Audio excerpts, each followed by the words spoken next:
I've posted a lot of Deadmau5 content lately and talked a lot about all the advice, techniques, and knowledge I've learned from Deadmau5. However, I have to be honest, I don't agree with everything he says.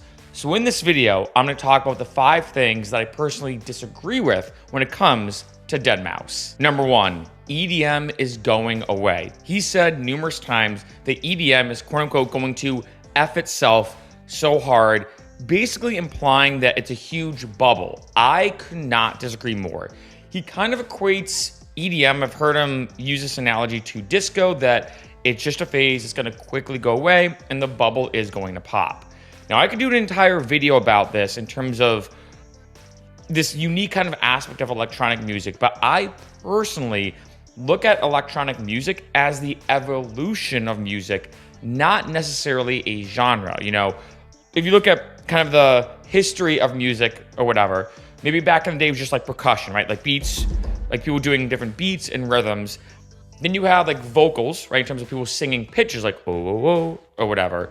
Then you had melodies and chords. So you had this kind of step-by-step process of first just percussion and like beats, for lack of a better word.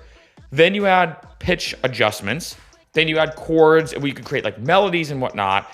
Then you had instruments, right? So you're looking at, you know, pianos, saxophones, trumpets, the list goes on and on and on.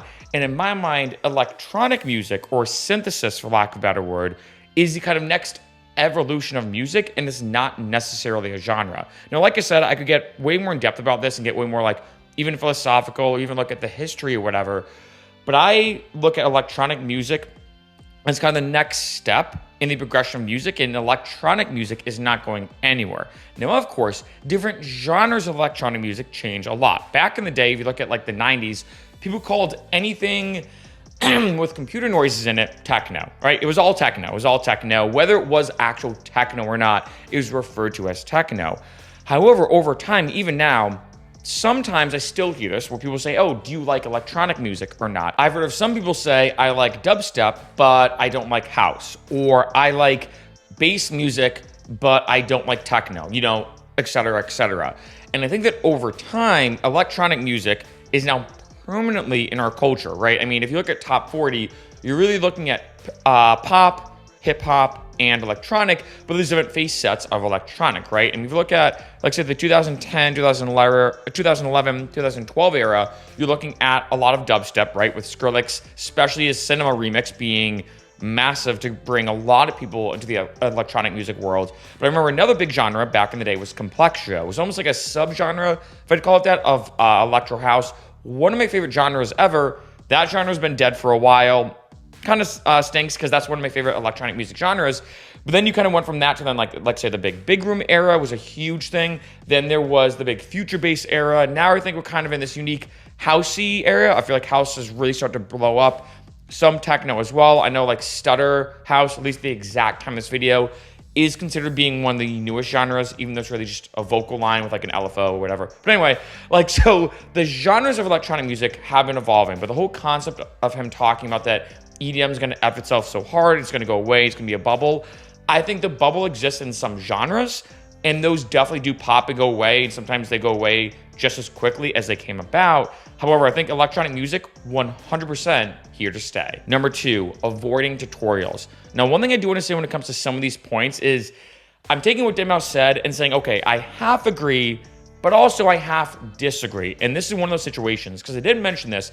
There was a video I posted about him talking about how he made it, and he didn't mention how he's like, look, he's like, I wasn't watching tutorials. I wasn't just watching tutorials over and over again. I was making music. And he kind of makes the point to stop watching tutorials and just go and make music. And here's the truth, because I did talk about this in a prior video I made about things I learned from Deadmau5 that I half agree, but I also half disagree. Because on one end, you should be making music. Because, and I've said this in that prior video, and I know this for a lot of people, that before they go to start making music, they're like, I'm just gonna watch hours of tutorials. And I think it becomes more of an entertainment thing of just watching tutorials for fun. And I might as well say this, you know, if let's say you have to choose between watching, I don't know, Breaking Bad and an EDM tutorial or a hip hop tutorial or whatever, that tutorial is gonna be way more helpful. Although, I gotta be honest, Breaking Bad, easily my favorite TV show. I think the best TV show ever made. So there is a point to watching Breaking Bad in case you haven't seen it. But, you know, when it comes to watching these tutorials, I think a lot of times people go into it with entertainment. Look at it like skiing. If, let's say, you're going to go skiing or snowboarding, for example, you wouldn't sit there and just watch hours of videos and tutorials. You'd be like, okay, I'm going to get some pieces of advice. I'm going to go up on that mountain. I'm going to fall. Going to eat it, right? Of course, because you haven't skied before. And then you get back up. Then you learn from it and you keep going, right? That's the way a lot of people will learn skiing or snowboarding. You get some instruction, you try it out, and you go back and forth. The problem with a lot of people, I think, when it comes to tutorials, and I think this is what Deadmau5 was talking about, is they watch them too much, right? They just go too much into them. However, I do disagree with them a lot, though, on the aspect of them being useful. I think the best way to use tutorials, and like I said, I've mentioned this a couple times, is to use them on the back burner. Meaning you should be making music, but then say, okay, you know what? I'm trying to figure out this EQing thing. It's just not hitting, or I'm trying to figure out how to make this one bass line in Serum or this one progressive house lead in Serum. I've been working with the sound design. I just can't figure it out. Then you pull up YouTube and then you Google or YouTube, you know, progressive house lead, and maybe, I don't know, Synth Hacker or Rocket Powered Sound pops up, right? Two of the biggest synth kind of sound design people, maybe Excellent Sound as well. Huge fan of those guys as well. And so you pull up their videos, you learn from them, and then you go back. I think the whole aspect of tutorials not being helpful and you should only just be making music, I disagree with completely, because those tutorials can be very helpful. However, like I said, it should be making music first, and then when you get to a big sticking point, then watch a tutorial. Number 3, making the peak first and arranging. This is another one that I half agree with, half disagree with. I think it's because of his genre. Now, one thing he has said, in case you don't know what I'm talking about, is when it comes to making a song, if you look at any of his songs, one concept he's brought up is to make the kind of peak portion of that track first, with all the bells and whistles, so to speak, going on, all the synths, all the leads, the melodies, the drums, the hi-hats, basically everything going on. And then, as he stated, at that point, it's just arrangement. And so taking all those elements and kind of making this whole journey almost feel like almost like a normal bell distribution curve, where you have that peak, and then you want to focus on how you get to it, and then how you get to the outro, right? Because the concept is, because you have everything going on, you then take those elements and create an intro, and then lead up to that peak, and then all this kind of stuff, right? Not necessarily the drop, but you could look at it that way, that by making that, the rest of the track is quote unquote just arranging. I, if anything, probably mostly disagree with this. I think that the biggest thing when it comes to that, and the reason why he says that, is because I think in the genre that he produces in, and you could argue the genre, I'm just gonna say progressive, you could say progressive house or techno. Let's just say progressive for lack of a better word, maybe there's a better term, but just progressive. I feel like in the progressive genre, that does make actually a lot of sense.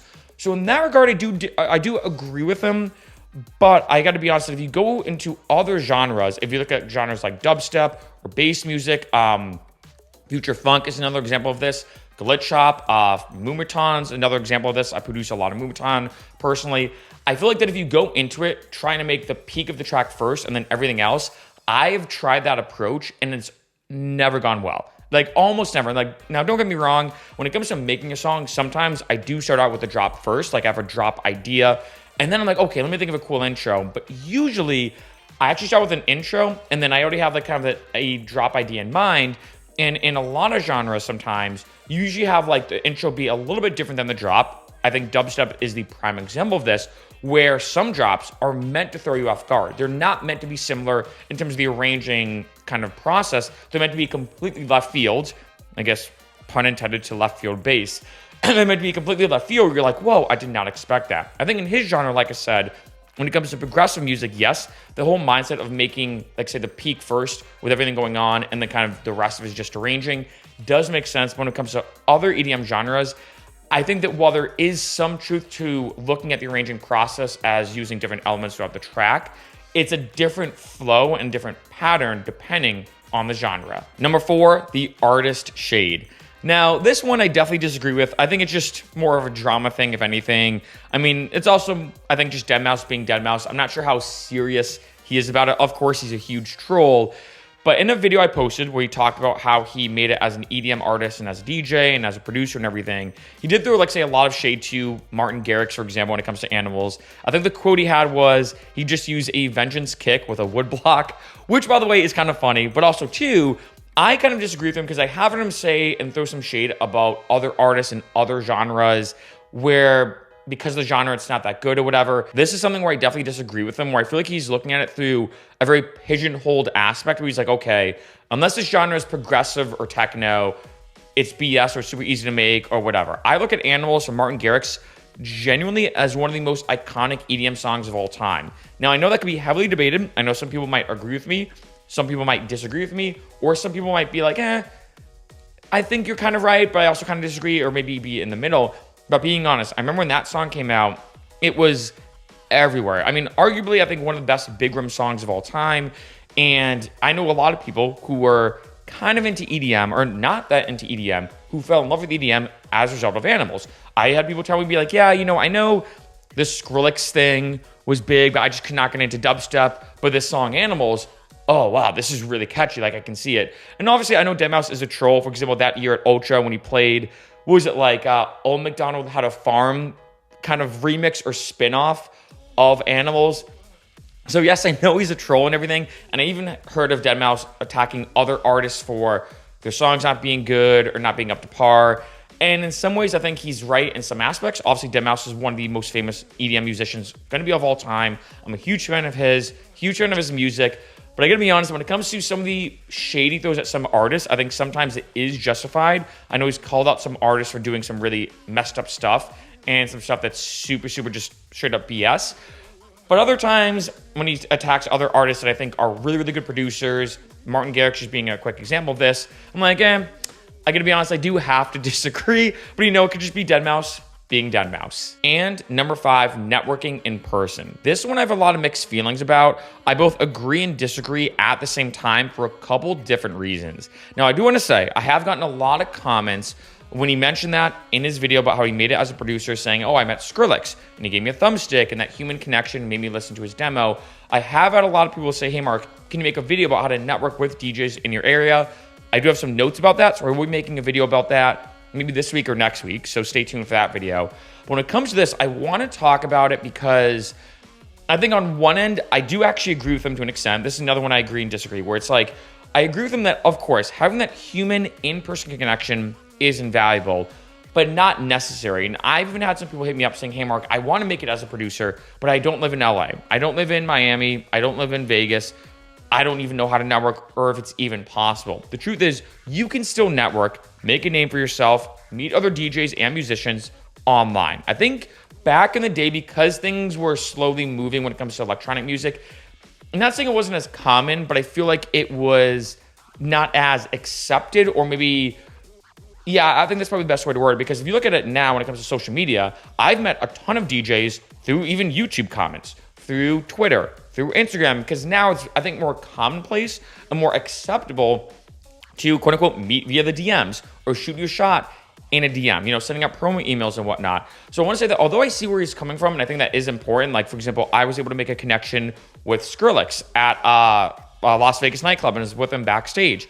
I was able to meet Dylan Francis at YouTube Space. Fortunately, YouTube Space got shut down here in LA, but I was able to hang out with Dylan Francis there. I was able to meet Grizz at a beach party here in LA. So because I'm in a hotspot like LA, of course, it's easier to meet people in person, but it's not necessary. And I want to stress that, yes, I do agree with him when it comes to the in-person approach. I also disagree with him saying, look, if someone emailed me online or sent me an email or messaged me online, I probably wouldn't have seen it. Maybe that's true, because obviously artist emails do get a lot of promos and they get bombarded, right? And all that kind of stuff. But you can still make a lot of good connections going down that route. Obviously, there is some luck to it. And so I do want to stress that. Even so when it comes to a thumbstick too, right? Like say if I'm giving a demo to somebody in person, if I give them a thumbstick, for example, I know a lot of people said to me, I heard this in the acting world actually, that a lot of producers will refuse to look at a thumbstick and put it in their computer because it's very easy to add on like viruses or spyware or something that basically messes up their computer. I've heard of some producers in the acting world saying, hey, don't give me a thumbstick, here's my email, just email me your resume or your headshot or whatever. And of course, this does translate to music. So although, yeah, meeting in person and giving a thumbstick, as Deadmau5 said, worked really well for Skrillex, you never know. Maybe you meet someone in person and they're just not in the mood to talk, or it's kind of tricky to network with them, right? I mean, even if you are at that one particular area, if the artist is backstage, you may be wondering, well, how do I get backstage? How do I talk to them? So I think that yes, in-person connections are obviously amazing and I think a great step forward because you're meeting in person, you're talking, you're getting that face-to-face connection. There's a lot of networking that can very easily be done online. And I think even sometimes maybe networking online or meeting online, so to speak, meeting online can actually be better too, because a lot of times, especially when it comes to promo emails, when I've networked with artists, like say I send out a promo to other artists, the music goes first. So they'll listen to my music and they'll be like, oh, wow, this is a really good song. And then we connect. I look at it, and it's going to sound kind of weird, similar to dating, right? If let's say you meet someone in person and you're trying to like date them, you find them attractive, right? Maybe the initial attraction is there, but you don't really know anything about them. And there's pros and cons to that when it comes to meeting in person. However, when it comes to, like, say, online dating, there's pros and cons to that too, right? Like, yes, of course, you're not getting that face-to-face connection, but like, say if you go on, I don't know, Hinge, or maybe not Tinder, but like take Hinge, for example, you're kind of starting out by initially saying, okay, we match because we're attracted. So you know that when you talk to them, they are going to be attracted to you as well. But then two, you know at least some stuff about them if they're the type of person you're looking for. And so I think that's kind of the pros and cons of networking or dating or whatever, online versus offline.